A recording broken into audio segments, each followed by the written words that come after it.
This video was brought to you by my generous Patreon supporters. Despite being a mid-sized city only half an hour's drive from Cleveland, Akron, Ohio has no commuter or regional rail. It's only connected to its larger neighbor by commuter and coach buses. But when rail advocates see Akron, they might imagine something more, because a railroad right-of-way links it to Cleveland, and most of it is passenger-only already, occupied by a popular tourist railroad. So a couple weeks ago, I headed out to Ohio to ride this line and see what it was like. Welcome everyone to the Cuyahoga Valley Scenic Railroad. Let's take a look at the map. Cleveland sits on the shore of Lake Erie, and Akron lies further inland. In between we find the Cuyahoga Valley National Park, built along the Cuyahoga River, which flows north into Cleveland. The Cuyahoga Valley Scenic Railroad roughly parallels this river from Akron to Rockside, where riders can connect to Cleveland RTA buses. Peninsula Station marks the halfway point of the railroad, as well as the current turnback point for trains, as the northern half of the line is closed due to erosion. A few more stations exist along the lines for bikers, but more about that later. The CVSR's southern terminus in the north of Akron was a simple structure, with a small enclosed ticketing office and a waiting area exposed to the elements. After a few minutes, our train pulled in. The leading locomotive was a Montreal Locomotive Works FPA-14, which had previously seen service on Canadian National and Via Rail Canada. Another FPA-14 was coupled to the other end, with an incredibly long train in the middle. One of the best aspects of tourist trains is getting to ride on equipment that used to run on my favorite railroads, and the CVSR didn't disappoint. Starting from the north side of the train, there were coaches for bikes, kayaks, and hikers, which could be booked for $5 one way. Behind these were a dome and observation car from the original Western Pacific California Zephyr, a series of coach cars, and a head-end power car originally built for the U.S. Army. I had booked a $20 seat in a coach car for this trip. These cars started life as roomette sleepers on the Pennsylvania Railroad, before being converted to coach cars for use on MARC. One was retrofitted to be fully ADA accessible, but more about that later. After a lengthy 20-minute boarding period, the train began to move, gliding away from urban Akron into the sunlit early autumn woods. I quickly discovered that sitting on the train's east side in the morning was going to result in some rather flickery footage as the sun's rays shot at us from in between trees, so if you're sensitive to that kind of thing, you might want to skip this video. We paralleled the Ohio and Erie Canal Towpath Trail, a mixed-use trail that runs 87 miles south from Cleveland. A representative from the National Park Service came around and handed out maps of the park, and staff gave us themed pins. A few minutes later, we passed a statue honoring Native Americans who would carry their canoes over this stretch of trail to avoid a rough patch in the river.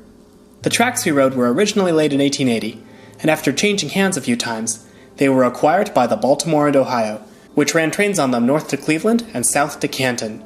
The National Park Service now owns the tracks, and the CVSR has been operating sightseeing trains over them since 1975.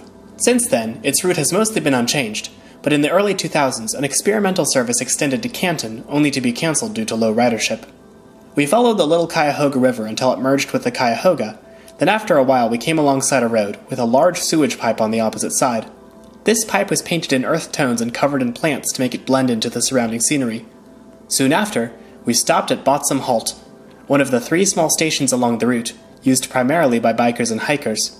From here, there wasn't a whole lot to see other than trees, with the occasional pond or farmer's market breaking up the view. While we were near the Cuyahoga River, we barely saw any of it for most of the ride. Finally, we slowed down into Peninsula, the halfway station along the route. Tracks north of here have been closed since fall 2022 due to erosion, but according to the internet, they have the best views, and I can't wait to come back when they're operational again. As is, we loaded up a new crowd of passengers, I switched to the west side of the train, and we began rolling southbound.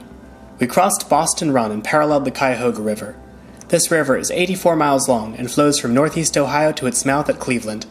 Nobody knows how it got its name. It may come from the Mohawk word Cuyahoga, meaning crooked, or possibly the Seneca word for jawbone, since the flow of the river kind of resembles one. I decided to go for a walk around the train. The car behind ours was ADA accessible, with wheelchair lifts and an accessible bathroom. After this was a parlor car of sorts with armchairs and tables, followed by a cafe car with a proper gift shop on board. This car was built for the CB&Q in 1949 as a parlor car, and contains a small onboard generator. After this, I headed back to my seat and enjoyed the trees as we returned to Akron. So, should this route become commuter rail, given its strategic location? Apparently the majority of my audience thinks so, but I would say probably not. Cleveland and Akron could benefit from a reliable rail transit corridor, but it doesn't have to be here. Rail through a national park is not going to pass near people's homes or jobs, and CVSR track would need to be overhauled for much higher speeds and 3 or 4 times as much traffic, putting a pretty big dent into their tourist operations and potentially limiting future sightseeing runs. Instead, a hypothetical commuter rail route could perhaps use the existing Norfolk Southern right-of-way to the east, with a few miles of abandoned track rebuilt to complete the route through more populated areas. And just in general, one thing I've noticed in urban transit circles is a desire for things to be utilitarian, for trains that get you from place to place as conveniently as possible. I have nothing against this.